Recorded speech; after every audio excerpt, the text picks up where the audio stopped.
Alors bonjour, je ne me représente pas à nouveau, mais en tant que médiateur au Carrefour Numérique, ça veut dire que j'ai à la fois une mission d'animation, parce qu'avant c'était un métier qui s'appelait animateur, et à la Cité des Sciences et de l'Industrie, on a des animateurs scientifiques, des animateurs techniques, il y avait même à une certaine époque des animateurs multimédia. Nous au Carrefour Numérique, on va réunir un peu toutes ces fonctions-là. Et donc on est sur des sujets qui sont plutôt les cultures numériques au sens large. Donc ça va autant être tout ce qui est la fabrication avec le Fab Lab qui est chez nous, mais il y a aussi des cultures sur qu'est-ce que c'est que la réalité virtuelle, quel est l'avenir de l'intelligence artificielle, comment on se sert petite création numérique. Donc il y a toutes ces choses-là avec lesquelles on navigue. On a à la fois des ateliers techniques de prise en main, on a des ateliers plutôt d'initiation, d'apprentissage, de maîtrise des outils, et on a des ateliers de rencontres où on fait intervenir des gens soit de la sphère privée, soit des gens de la société civile, ou aussi des chercheurs. On essaye justement d'avoir un peu cette, on va dire, le mot qui était un peu à la mode, mais qui est toujours d'actualité, d'être un tiers. Ça veut dire qu'on va faire se rencontrer les différents publics, à la fois des publics de communauté, des publics amateurs, des publics professionnels. Et nous, en tant que médiateurs, parfois on s'efface complètement, ou parfois parce qu'on a besoin d'animer le temps d'échange ou d'animer le temps de création, on prend un peu les devants pour suivre le scénario et aller construire avec le public les choses. Alors, Gabi, juste pour rebondir, je ne sais pas si c'est... Oui, je prends le micro. Super. Je ne sais pas si c'est très clair pour vous, cher public. Quand Gabi parle du Carrefour Numérique, c'est vraiment l'espace dans lequel on se trouve. Et je voulais juste faire une petite incise sur la Cité des Sciences et de l'Industrie. Je ne sais pas si vous étiez déjà venus, en levant la main, les personnes qui étaient déjà venues à la Cité des Sciences et de l'Industrie avant aujourd'hui. Quand même. Donc vous n'êtes pas sans savoir que c'est un musée des sciences et des techniques, en fait, qui a pour vocation, donc depuis 85, sa date d'ouverture, c'est vraiment de trouver par le musée, et une façon assez originale de faire du musée, des moyens de montrer aux enfants, aux enseignants, mais aussi à tout un chacun, quelles sont les évolutions scientifiques, techniques et industrielles de notre société, de manière à ce qu'on puisse les découvrir sereinement et que on puisse développer notre capacité d'agir et d'interagir avec ces technologies. Je ne me trompe pas, Gabi? Et donc, tu travailles au Carrefour Numérique depuis combien de temps? Ça va faire 3 ans en septembre. Donc ça va faire 3 ans en septembre. Après, ce qui est intéressant, c'est que pour ma petite histoire personnelle, mais je suis arrivé ici en tant que médiateur scientifique dans l'équipe qui agit au premier étage de la Cité des Sciences. Pour ceux qui connaissent, on appelle ça Explora. Et c'est là où on a les exposés de sciences. Donc il m'est arrivé, en dehors de faire cette activité d'atelier d'initiation, comme je disais, au numérique, d'animer le planétarium, d'expliquer aux gens quel était le principe des trous noirs, le mouvement des planètes, des choses comme ça, mais aussi d'animer sur la physique ou d'animer encore sur la chimie. Donc c'est autant de ponts qu'on peut faire. Moi, j'ai pas fait de thèse, j'ai pas un doctorat dans une discipline scientifique. J'ai beaucoup appris sur le tas. Ce qui est assez étonnant, c'est que j'étais parti plutôt sur une formation en sciences de l'environnement et en développement durable, mais j'ai aussi en fait, par une expérience de métier, fait beaucoup de médiation, donc naviguer d'un sujet à l'autre, parce que finalement on n'est pas obligé d'être maître d'un sujet pour être médiateur de ce sujet. C'est toujours un petit plus évidemment, parce qu'on peut aller un peu plus loin et puis accompagner les gens sur des thématiques, mais c'est aussi intéressant de plonger dans le sujet sans à la base en être un passionné. Ça donne presque le regard qu'on peut prendre, que le public a peut-être, cette idée de prendre le constat du public et de construire avec eux le sujet qu'on explore. Une dernière petite question, mais du coup, comment tu es devenu médiateur comment on devient un médiateur scientifique? Alors souvent, il y a une grosse scène, on va dire, associative, beaucoup d'acteurs associatifs qui proposent à l'intérieur de leur structure des formations, des initiations d'animateurs scientifiques et techniques. Et c'est beaucoup finalement de passion. On peut partir d'un diplôme, d'un master scientifique ou pas. Et ensuite, on fait ça sur le terrain. Et il y a beaucoup d'échanges et il y a beaucoup de travail d'acculturation en fait. Très bien, merci beaucoup. Je propose à Evelyne Lost à mes côtés de présenter. Tiens, prends mon micro, si c'est galère.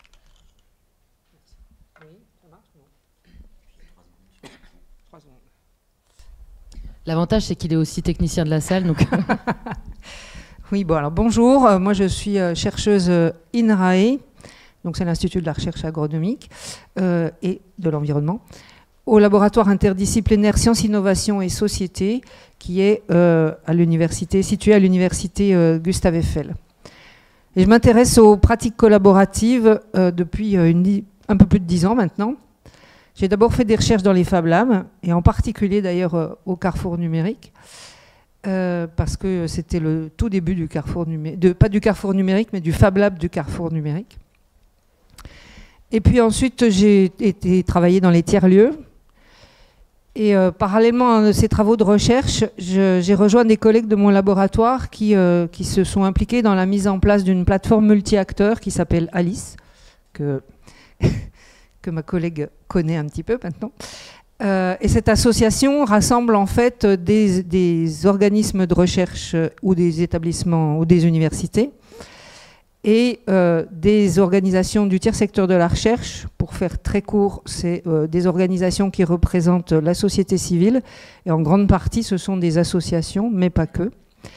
Et donc ces acteurs du tiers secteur de la recherche ou de l'enseignement supérieur et de la recherche ont pour objectif de faire reconnaître l'importance des recherches participatives et d'aider à la reconnaissance la reconnaissance du tiers secteur de la recherche dans les politiques publiques de recherche et d'innovation en France.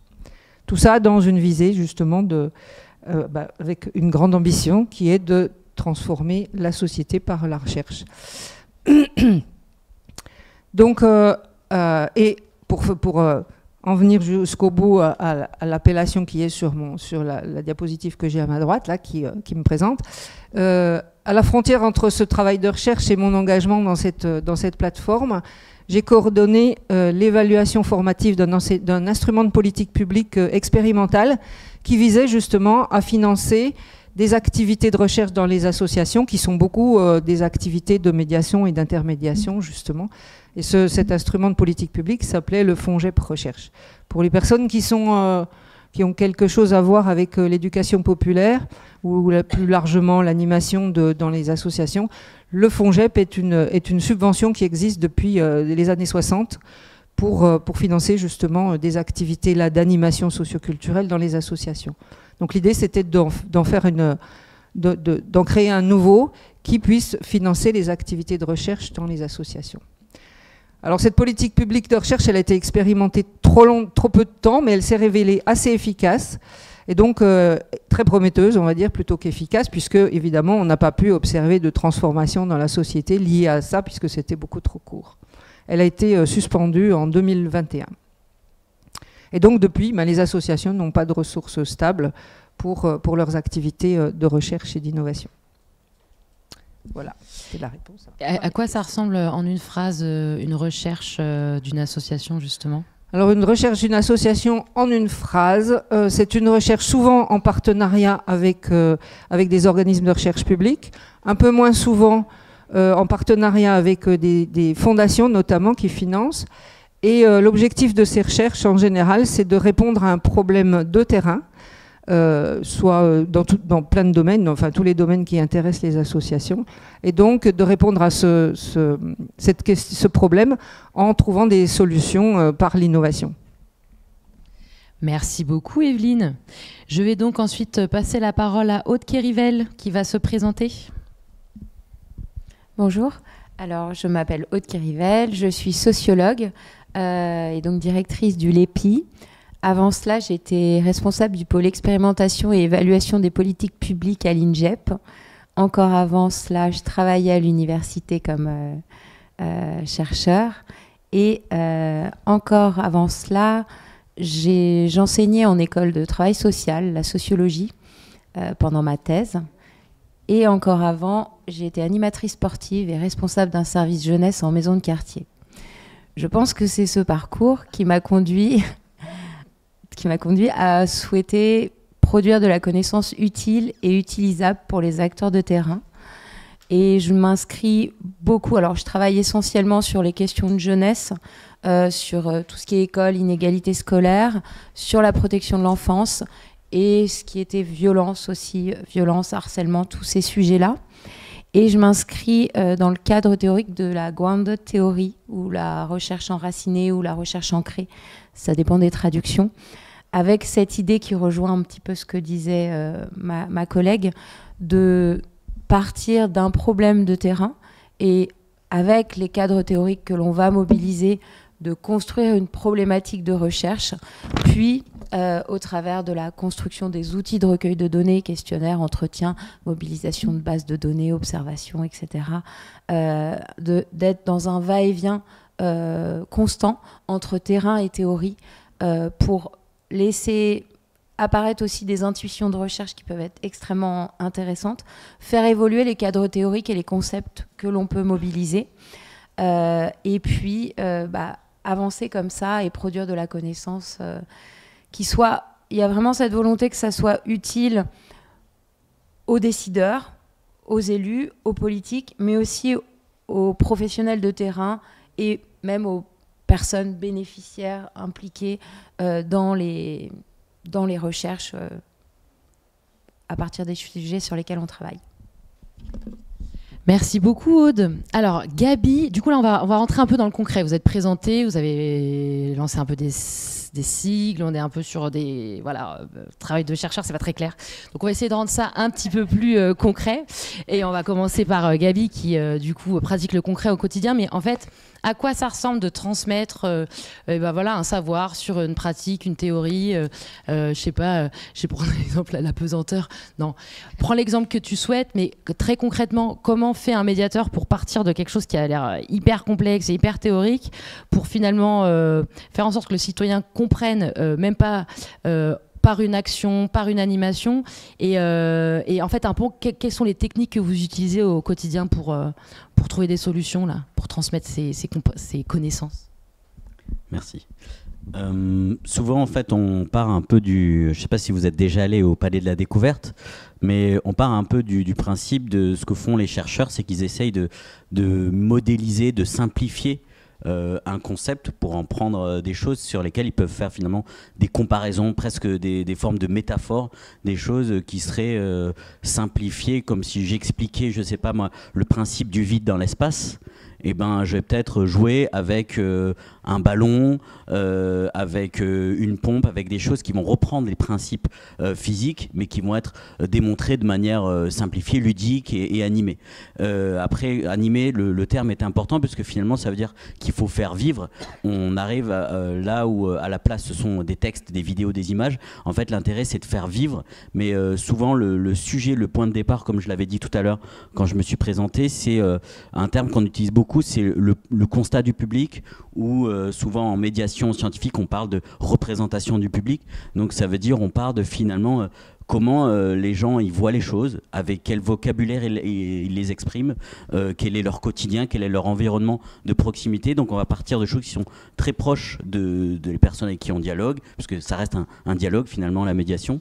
Et donc on va essayer de partir de ça et de construire cette connaissance. Et ce qui est hyper intéressant avec à la fois le travail qu'on a en médiation numérique et dans le Fab Lab, c'est aussi c'est très proche finalement on va dire des valeurs et des principes de l'éducation populaire.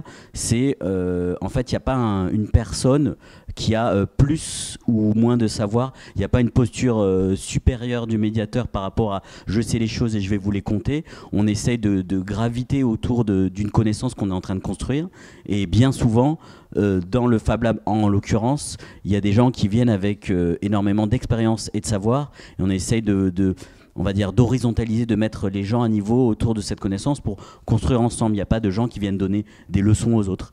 Et je pense que cette approche-là, elle est la base de finalement c'est pas très compliqué, c'est pas trop dur, c'est pas un savoir qui est loin de moi. Et on a souvent cette problématique quand on vient dire aux gens aujourd'hui on va faire un atelier où vous allez faire du montage vidéo avec un fond vert, avec un logiciel de streaming, et demain vous pourrez être youtubeur vous-même. Au début les gens ils nous disent ah non mais ça c'est pas pour moi, et en fait étape par étape, ensemble, en fait, on arrive avec les gens à leur faire finalement choisir des sujets qu'ils aiment bien, avec des technologies qu'ils ne maîtrisaient pas 2 heures avant, et arriver ensemble à construire des choses.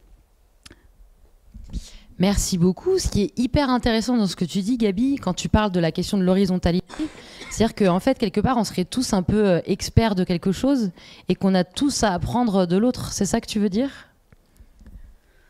C'est un peu ça, et le contraire en même temps. Ça veut dire que on essaie justement de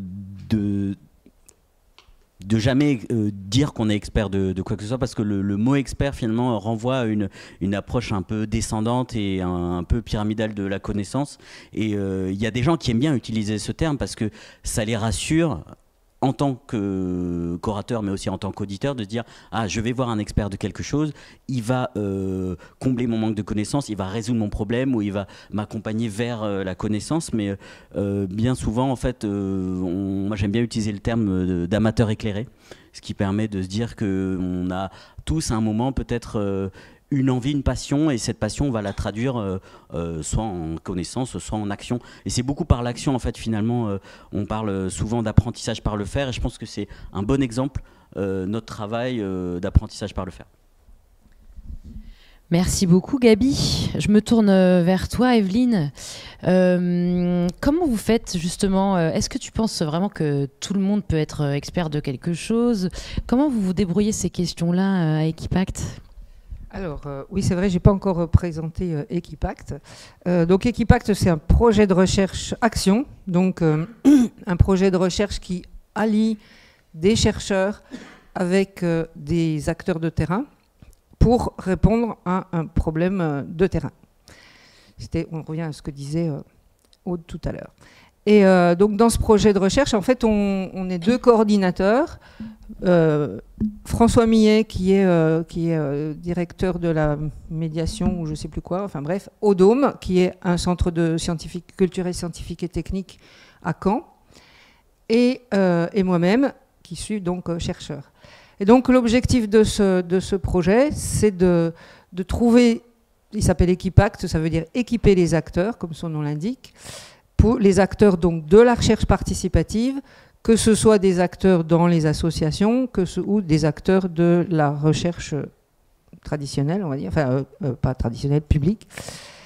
Et donc, dans l'objectif de faciliter ces projets de recherche, puisqu'on considère aujourd'hui que pour répondre à des problèmes, aux problématiques, aux grands défis sociétaux dont on parle aujourd'hui, eh bien, il faut des savoirs scientifiques, des savoirs techniques, mais aussi des savoirs de terrain, des savoirs d'expérience, en fait. Et donc, ce sont tous... Alors moi, j'ai rien contre le terme d'expert, parce qu'on est tous experts de quelque chose, et que toutes ces formes d'expertise sont nécessaires pour trouver une solution qui fonctionne. Parce qu'il ne s'agit pas seulement d'inventer quelque chose de très efficace dans l'absolu, mais il faut que ce soit efficace sur le terrain. Un exemple, il y a beaucoup de gens qui trouvent des solutions du type on va faire une appli pour que, par exemple, toutes les femmes du fin fond de l'Afrique puissent avoir un suivi de grossesse efficace. Il suffira qu'elles entrent en relation avec un médecin par le biais de leur application. Sauf que en Afrique, ce sont les hommes qui sont possesseurs des téléphones. Donc, l'application, elle aura beau être technologiquement extrêmement avancée, répondre tout à fait aux besoins supposés des femmes enceintes. Si elles ne peuvent pas l'utiliser, ça ne va pas servir à grand-chose. Ou si elles ne veulent pas l'utiliser, parce que ça peut être aussi lié au fait qu'une appli, finalement, ce n'est pas du tout ce dont on a besoin ni envie. Et donc l'idée, c'est que vraiment, pour répondre à un problème concret, et pour transformer la société, il faut que tous les experts soient là, et en particulier les utilisateurs. Voilà. Tu veux que je parle d'autre chose ? Non, pas du tout. Je vais retransmettre la question à Aude Kérivel. Est-ce que tu peux présenter un projet de recherche plus précis ? Merci. Alors, une des recherches-actions sur lesquelles on travaille avec mes collègues, dont Chloé Michaud qui est dans la salle et Anne Jacquelin qui est également présente, c'est sur les liens sociaux d'attachement et le capital social des enfants confiés à l'aide sociale à l'enfance. Alors, d'où est venu ce projet? Moi, il y a une dizaine d'années, j'ai mené une enquête rétrospective sur le devenir des enfants confiés à l'aide sociale à l'enfance. On se pose beaucoup de questions. Est-ce qu'il y a de la reproduction, des situations de placement, de la maltraitance? Il y a ce 40% des SDF qui sont des anciens enfants placés, même si ça date d'il y a 20 ans, cette stat, bon, on n'en a pas de nouvelles. Mais il y avait ce sujet-là, donc on avait fait cette enquête rétrospective. Parallèlement, j'avais aussi évalué 2 dispositifs qui visaient à lutter contre les ruptures de parcours de jeunes sortant de l'aide sociale à l'enfance. Vous savez qu'à 18 ans, c'est la fin de la prise en charge et que 18 ans, c'est très tôt quand il n'y a pas de contrat jeune majeur. Et donc, j'enquêtais sur des expérimentations dans des départements pour viser à accompagner ce passage à l'âge adulte et cette fin de prise en charge. Ces 3 projets m'ont conduit à, d'une part, observer l'isolement dans lequel se trouvaient les jeunes au moment de la fin de la prise en charge et les conséquences que l'isolement pouvait avoir dans les parcours, puisque dans les enquêtes rétrospectives, je rencontrais des gens de 30 à 60 ans qui avaient été placés dans leur enfance et qui racontaient leur parcours entre le moment du placement et l'âge qu'ils avaient au moment où je les rencontrais. Et j'observais aussi que l'isolement était un sujet central qui avait un effet sur les parcours importants. Et à l'opposé, j'observais que ceux finalement qui avaient vécu le moins difficilement le passage à l'âge adulte et qui s'en sortaient le mieux, c'était ceux qui avaient des personnes sur qui compter, qui avaient... Alors moi, je suis toujours bourdieusienne et donc j'avais ce terme de capital social. Et ça m'a conduit à écrire un article qui disait, bah voilà, plutôt qu'accompagner à l'autonomie, parce que c'est le gros sujet, le projet personnel à l'autonomie de l'enfant, etc., il faudrait peut-être accompagner à l'acquisition du capital social. Suite à cet article, qui est un article voilà, basique, il y a une fondation qui a des villages d'enfants dans toute la France avec qui j'ai travaillé. Moi, j'avais déjà mené des recherches-actions sur la violence en institut thérapeutique, éducatif et pédagogique sur ces sujets-là. On a co-construit une recherche-action qui visait à faire en sorte que les enfants sortant de l'aide sociale à l'enfance ne soient pas isolés. C'était ça l'enjeu. Et donc, pour arriver à ça, il faut partir de quand ils sont tout petits, au moment du placement. Donc, ça peut être en pouponnière quand ils sont bébés ou ça peut être à n'importe quel âge. Et jusqu'à leurs 18 ans ou leurs 21 ans, la fin de la prise en charge. Donc on a fait d'abord cette première recherche-action avec la Fondation Action Enfance. Et ensuite, il y a un département qui a vu nos travaux et qui nous a demandé de faire le même type de démarche. Donc la démarche, elle consiste à réunir un certain nombre de professionnels qui sont des assistantes familiaux, qui sont des éducateurs de jeunes enfants, des éducateurs spécialisés, des moniteurs éducateurs, enfin toutes les personnes qui travaillent au quotidien avec les enfants, de réunir les directions, parce que si les directions, si le département, si les décideurs ne sont pas dans la boucle, bah, on ne peut rien changer. Et donc, ça, dans une première étape, on mobilise toutes ces personnes-là dans des groupes recherche-action qui se réunissent 3 fois par an sur des journées complètes. Nous, parallèlement, en tant que chercheurs, on fait une enquête. On va dans tous les établissements, on fait des entretiens, on fait passer des questionnaires. Alors, on a des enfants en face de nous qui ont parfois... qui sont très jeunes. On a une part importante d'enfants qui sont en situation de handicap. Donc, on est toujours en train d'innover pour comment faire parler... sur des sujets pas évidents des enfants. Donc la première étape, c'est vraiment faire un état des lieux par le biais de l'enquête, là en l'occurrence sur les liens sociaux d'attachement des enfants et des jeunes, donc leurs parents, les frères et sœurs, les copains, les personnes avec qui ils sont placés, les gens de l'école, les éduques, etc. Comprendre ce qui se passe pour ces enfants qui vivent... des situations de placement avec souvent beaucoup de déplacements, parce qu'il y a beaucoup de changements de lieu de placement dans des parcours de placement. La deuxième étape, c'est une fois qu'on a fait un peu un état des lieux, les professionnels imaginent des fiches actions, alors, qui sont souvent des choses qu'ils ont fait à un moment donné, mais des fois ils l'ont fait qu'avec un enfant, des fois ils l'ont fait à un moment, mais maintenant ils n'ont plus le droit de le faire. Donc c'est penser des fiches actions. Alors ça peut être qu'un enfant puisse organiser son anniversaire et inviter des copains, parce que c'est pas évident quand on est un enfant confié. qui puisse avoir des activités extrascolaires, qui puisse maintenir des liens avec ses frères et sœurs, même s'ils sont séparés, s'ils ne sont pas sur les mêmes lieux de placement. Garder des liens avec des grands-parents, même si le placement implique souvent une rupture avec la famille nucléaire, mais aussi souvent avec la famille élargie. Donc c'est des fiches actions de cet ordre-là, en fait. Donc on expérimente ces fiches actions, et forcément les expérimenter, c'est pas que les professionnels qui sont maîtres d'œuvre de ces fiches actions. Il faut que la direction donne un budget, il faut qu'elle bouge les lignes par rapport à la réglementation. Donc ça implique tout un tas de sous-groupes, un groupe budget, un groupe transport, parce qu'on était dans l'un en termes de transport, on n'a absolument pas l'infrastructure, donc c'est un très très gros frein à beaucoup de choses liées au développement et au maintien des liens sociaux d'attachement. Et puis, ensuite, c'est peut-être notre expérience dans l'évaluation des politiques publiques. Il y a toujours une volonté évaluative. Donc, on fait passer des questionnaires avant-après, on fait des entretiens avant-après, on essaie de reconstituer quelque chose qui ressemblerait à une population test, une population témoin, pour rendre compte des effets qu'on observe suite à la mise en œuvre de ces fiches actions. C'est comme ça qu'on le construit. Après, il y a plein de manières de faire de la recherche-action. C'est la manière qu'on a bricolée avec les acteurs de terrain et avec les décideurs qui nous demandent, qui nous font ces commandes-là. Et c'est ce qui nous permet, nous, cette idée de recherche-action, c'est vraiment concrètement des propositions d'action et d'accompagner la mise en œuvre de ces actions et d'évaluer l'effet de la mise en œuvre de ces actions. Voilà.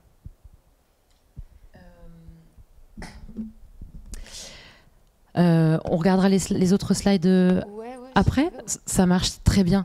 Evelyne, sur le référentiel de l'intermédiation, déjà, à quoi ça sert, à qui ça s'adresse et comment vous allez le construire?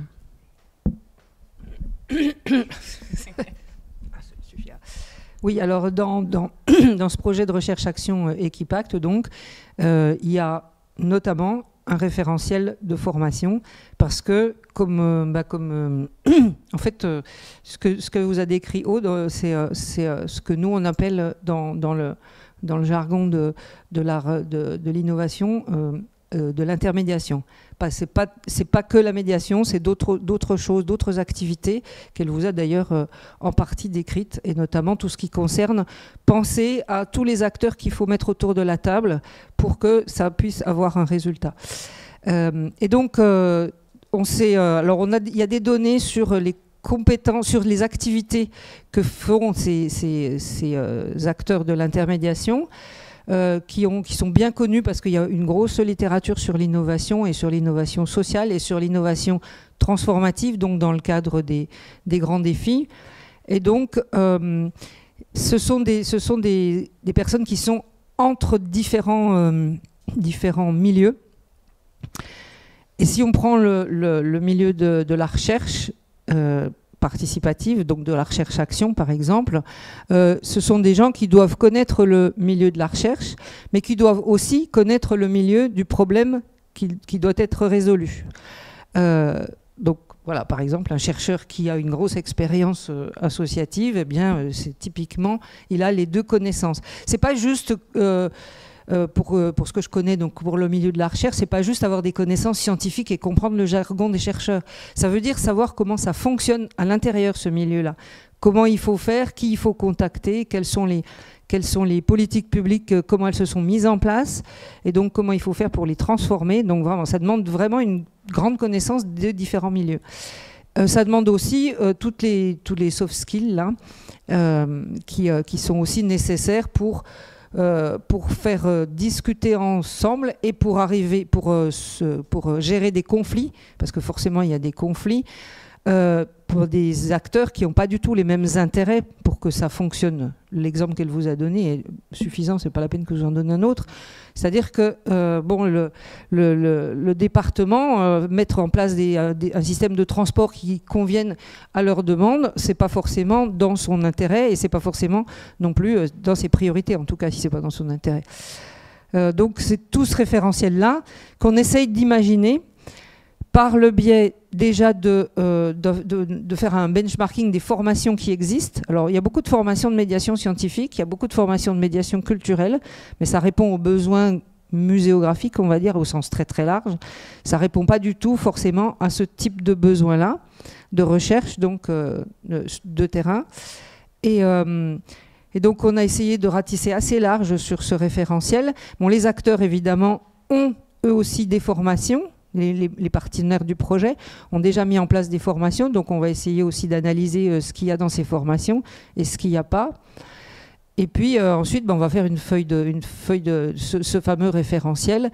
Une des choses qui manque quand on regarde aujourd'hui toutes les formations qui existent, aussi bien les formations pratiques à la co-conception, au design, à la discussion dans des groupes qui ont des intérêts divergents, en dehors de ça, ce qui manque, c'est une vision un peu plus globale, plus stratégique finalement, de comment on fait pour atteindre un objectif sociétal. Et puis, justement, connaître aussi tous les rouages des mécanismes des politiques publiques, mais aussi des transformations réglementaires qui sont probablement nécessaires. Et puis aussi faire travailler ensemble dans une collectivité territoriale, par exemple. On a besoin de faire travailler ensemble différents services qui sont organisés en silos, comme un peu partout dans les entreprises.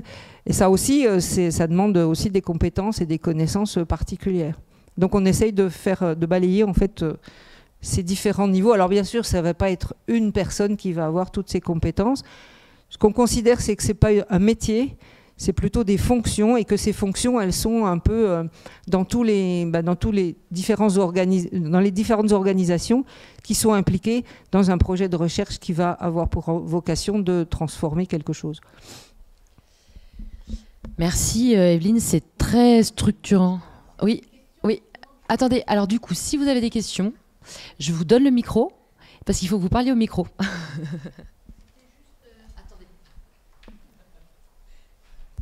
Excusez-moi, hein. C'était juste une question justement pour trouver ces personnes où vous dites c'est exigeant, ça nécessite qu'ils connaissent, de ce que je comprends, en profondeur quand même, un terrain, un secteur. Alors comment vous les identifiez? Tiens, Aude, je lui passe le micro pour qu'elle réponde. Alors ça, c'est justement ce qui fait que c'est tellement compliqué finalement de monter des projets de recherche comme ça, parce que c'est déjà, rien que pour faire un projet de recherche, c'est compliqué. On a d'ailleurs, dans le cadre d'Equipact, on est en train de conduire une enquête pour essayer de comprendre comment les gens se rencontrent. Mais une des activités clés justement de ces personnes intermédiaires, c'est d'avoir la capacité de créer du réseau. Et donc les réseaux, c'est pareil, c'est pas une seule personne qui va pouvoir à chaque fois dire il faudrait rencontrer telle personne, je connais bien tel service, tout ça, c'est effectivement le fait d'être autour de la table, d'apprendre à se connaître, d'apprendre à identifier les besoins qu'on va avoir, et ensuite de se mettre en réseau pour avoir autour de la table toutes les personnes. Donc ça prend du temps, effectivement, et c'est pas une seule personne qui va vous résoudre ce problème-là. Est-ce qu'il y a d'autres questions du coup dans la foulée pour Evelyne ? Merci Evelyne. Donc en fait, ce qui est hyper intéressant dans ce que tu dis et en fait qui nous aide, parce que pour faire un petit rappel sur l'objectif de nos 2 jours, on est vraiment sur le printemps des compétences et métiers à venir, et c'est vraiment de se dire, au final, dans notre société qui évolue sur certains aspects hyper vite et sur d'autres pas du tout, parce que je rappelle que les 2 métiers de l'Europe en 2030, ça reste quand même agent d'entretien et aide à domicile, donc l'essentiel reste toujours le même. Mais en fait, ce qui est très important dans ce que tu as dit, Evelyne, c'est que, voilà, on parle d'innovation. Et l'innovation, elle vise à résoudre un problème ou répondre à un besoin. Et particulièrement quand on parle d'innovation sociale. Et en fait, pour ça, quelque part, il faut que tout le monde s'y mette et que, en fait, souvent, depuis très longtemps, c'est quand même les chercheurs qui sont un peu pilotes de ces innovations, et on se rend compte qu'eux-mêmes ne sont pas suffisants pour l'observance ou le fait que les innovations ne tombent pas dans un trou, quoi. Que ce ne soit pas juste des inventions, quelque part. Et ça, je recommande la lecture de Norbert Alter, qui est très éclairante sur le sujet. Et du coup, voilà, ça veut dire qu'il faut impliquer au maximum, il faut apprendre à travailler ensemble, il faut se répartir des tâches, il faut se mettre d'accord sur les objectifs. Et du coup, Aude, je me tourne vers toi parce que finalement, c'est pas si simple. C'est pas si simple parce qu'on se rend compte que les professionnels ont des intérêts et des expertises et des compétences. Les élus ont des intérêts, des expertises et des compétences. Les usagers, en l'occurrence, ces enfants placés, ils ont des intérêts, des expertises et des compétences. Et si je reprends... je pense à Madeleine Acriche, là, mais en tout cas à toute cette sociologie de l'innovation, mais ce besoin de controverse, c'est que tous nos avis sont importants, mais souvent contradictoires. Et comment on scoltine ça sur le terrain, Aude ?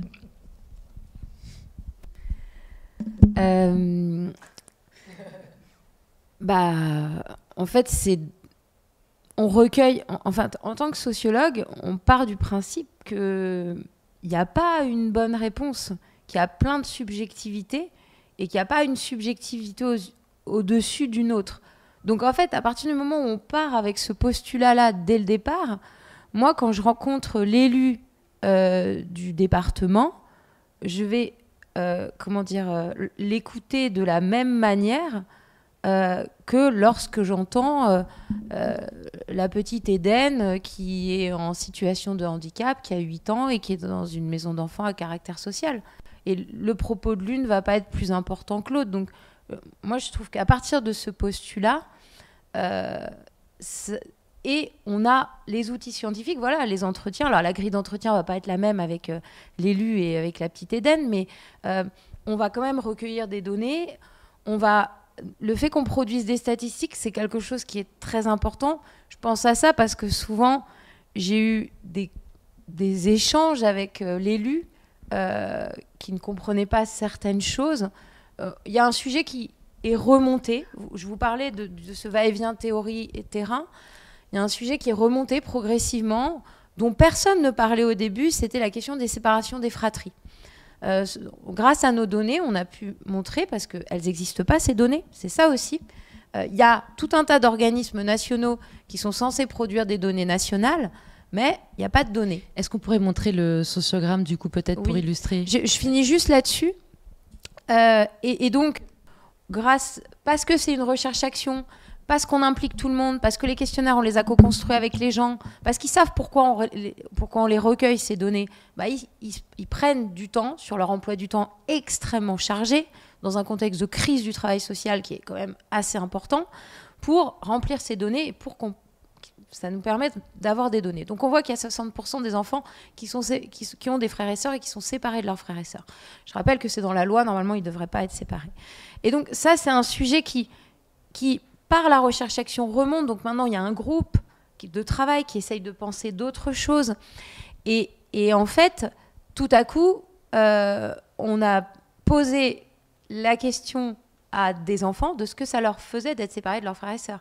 Et j'ai des chefs de service qui m'ont dit, mais en fait, je leur avais jamais demandé. Et le fait de mettre... Et je finis sur mon exemple avec l'élu. L'élu, quand on lui parle de ça, quand on lui produit cette donnée, elle dit oui, mais des fois c'est mieux qu'ils soient séparés parce qu'il y a des conflits, etc. Et donc là, nous, on dit alors 60% de c'est mieux, ça m'étonnerait, mais on a les propos des enfants, on a les propos des professionnels, on a tout un tas de données qu'on a recueillies qui font poids aussi et qui permettent d'être présenter aux uns et aux autres quand il y a des décisions qui sont à prendre. Oui, le sociogramme, c'est vraiment quelque chose qu'on a, le sociogramme individuel, c'est quelque chose qu'on a un peu bricolé parce qu'à un moment, il fallait être face aux enfants et leur demander qui étaient les personnes sur qui ils comptent et pour qui ils comptent. Et ce sont des enfants confiés. Donc on ne peut pas être en mode on parle que des parents parce que c'est souvent un très gros problème, les parents. Et ils sont séparés de leurs parents. Donc en fait, je ne sais pas si en fait, on a construit un peu ça. Au départ, on le faisait en entretien pour faire parler les enfants. Finalement, comme on a vu que ça marchait bien, les professionnels se sont dit « Ah ouais, c'est hyper intéressant aussi pour nous, parce que les enfants, on n'a pas toutes ces infos-là. » Donc nous, c'est un outil qui nous a servi pour la recherche et qui a servi aussi aux professionnels pour leur travail. Et donc ce sociogramme, on l'utilise aussi dans le questionnaire, ce qui nous permet de vraiment faire des typologies, traiter les données. On demande aux enfants qui sont les personnes importantes pour lui à l'école, dans son ancienne école, dans ses loisirs, dans sa famille, dans ses anciens lieux de placement, dans son lieu de vie, dans son quartier, dans son village. Et à partir de ça, c'est un point de départ d'analyse statistique, c'est un point de départ pour l'analyse qualitative et puis aussi pour la construction des fiches actions et le fait qu'on va plutôt orienter des professionnels qui vont eux-mêmes se dire à partir de ça, tiens, cet enfant, il est très isolé ou finalement il a des liens mais qui sont que des liens dans les structures de l'aide sociale à l'enfance ou des liens qui sont que des liens avec des adultes qui sont payés pour s'occuper d'eux.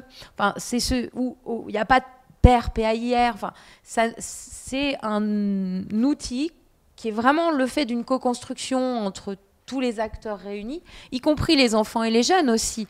Au départ, là il est tout beau, vous avez vu, on l'a fait designer et tout ça. Au départ, on était avec notre crayon et on faisait le truc à la main sur un papier. Et puis les enfants, ils ont rajouté des bulles. On s'est dit, ah oui, il y a peut-être cette bulle à rajouter.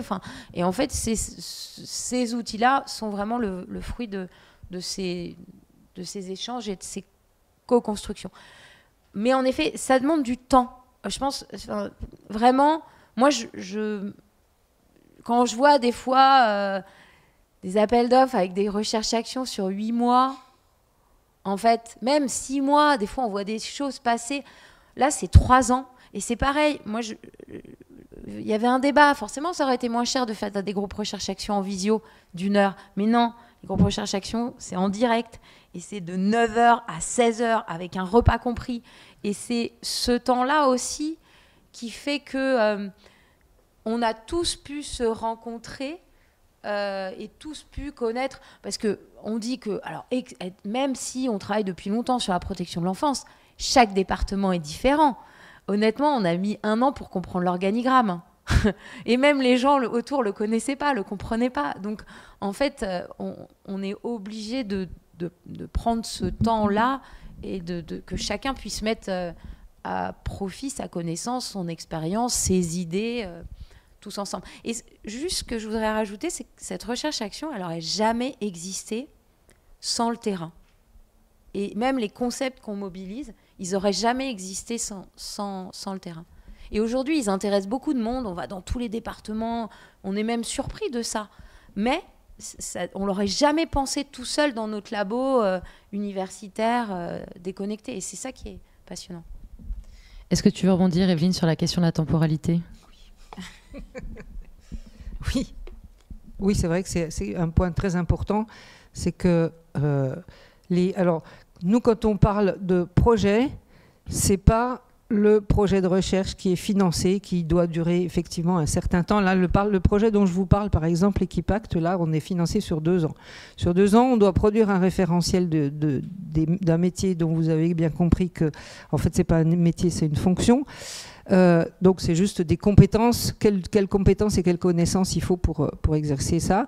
On a décidé de travailler sur une méthode d'évaluation formative, c'est-à-dire une méthode qui permet de non pas se dire on va évaluer l'idée qu'on a eue et qu'on essaye d'expérimenter quelque part, mais on va faire pour qu'on ne perde pas de vue que c'est pour répondre à un problème bien particulier et que donc ça doit avoir des objectifs des impacts bien particuliers sur la société, sinon ça ne marche pas.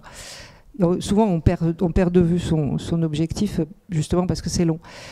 Donc pendant toute cette durée, on a cet outil-là, on doit faire ça sur 2 ans. Ça tombe bien parce que ça fait déjà 10 ans qu'il est mis en place dans d'autres projets, donc on a déjà 10 ans d'avance. Et puis on doit travailler encore 2 autres questions. Mais tout ça, c'est parce que depuis 2012, dans le cadre de cette plateforme multi-acteurs dont je vous ai parlé tout à l'heure, on a déjà fait pas mal de travaux ensemble. On a appris à se connaître. Les chercheurs et les associations, c'était pas évident, à part quelques-uns qui avaient déjà travaillé ensemble, mais la majorité non. On a fait des tas de réunions pour essayer de voir justement de quelle formation on avait besoin, qu'est-ce qui manquait, quelle comment les politiques publiques pouvaient être transformées pour que ce soit financé. Donc il y a ces 10 ans avant ce projet de recherche de 2 ans, et une fois que ce projet de recherche de 2 ans va être terminé, eh ben, même si on arrive à produire un référentiel qui tienne la route, après il faudra mettre en place des formations. Donc ça va encore être un projet, bon voilà, on n'est pas encore au bout de nos peines. Et l'objectif, c'est pas de mettre en place un référentiel pour un métier aussi beau soit-il, mais c'est de mettre en place tous ces outils pour qu'on puisse faciliter des recherches qui, selon les observations qu'on a pu faire en sociologie de l'innovation, seront beaucoup plus efficaces pour résoudre les problèmes auxquels on fait face aujourd'hui. Donc ça veut dire que les résultats, ils vont apparaître d'ici une quinzaine d'années si tout va bien. Donc effectivement, ça prend beaucoup de temps.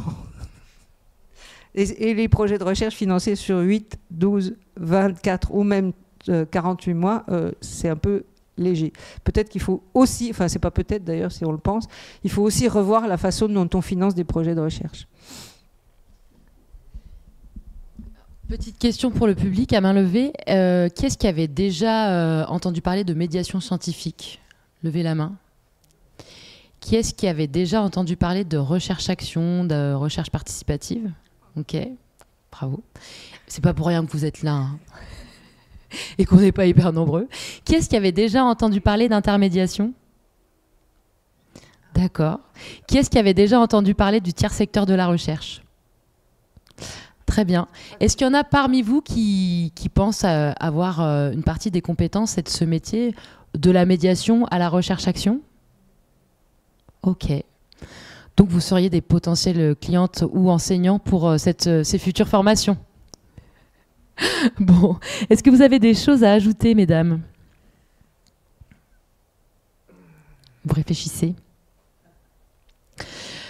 Moi, je vous... Oui, vas-y. Pardon, merci. Bah, puisque vous avez l'air d'être compétent et intéressé, nous sommes en train de faire une enquête pour justement savoir quelles sont les manières de faire se retrouver des chercheurs et des acteurs pour mettre en place des recherches-actions. Donc si vous voulez répondre à cette enquête, elle est un peu longue et ça prend du temps à y répondre, mais ce sera très volontiers parce qu'on cherche justement, elle est où? Elle est sur la plateforme Alice, alors ça n'a pas aidé beaucoup. Hein. Ouais. Comment on fait pour... je vais réfléchir à un moyen de... Vous étiez tous inscrits sur... Ceux qui sont inscrits, je peux retrouver vos mails et vous envoyer le lien. Si tu le prépares tout près, ce serait formidable. Ouais.